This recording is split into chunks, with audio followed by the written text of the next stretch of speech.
So what that amount should be? How do we calculate that? How do we come to a reasonable number? So for us, we have a general rule of thumb where we want to have set aside at least 3 to 6 months of your lifestyle income expenses.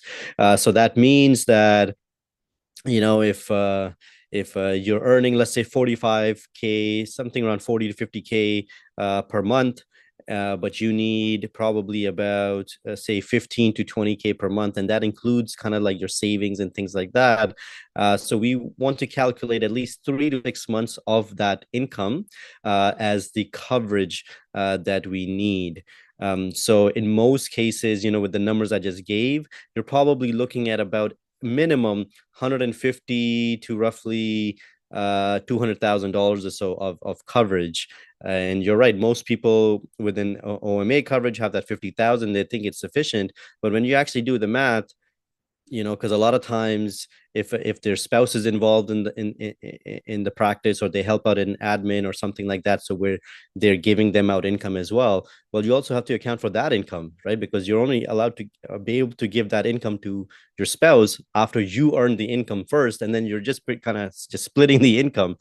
So you kind of have to take everything into account. But 3 to 6 months of income set aside, I think, is a pretty solid place to be, where we can pretty much say that regardless of what happens, you're not going to be financially stressed. You're not going to be thinking about, oh man, I still got to do this, but I can't now, because that's probably time when you'd maybe want to go to a quick vacation with your family.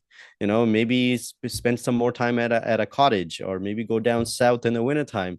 So but if you're just thinking about money at that point, it's not going to be a good place to be. You just went through a heart attack and now you have money problems. So you know so 3 to 6 months, I feel, is a pretty— 6 months probably more than three, but 3 to 6 months is definitely a good place. If you found this clip valuable and you'd like to listen to the whole episode, then please go to Spotify or Apple or Google or wherever you like to listen to your podcasts and search for Your Rich Fulfilling Life Show for the whole episode.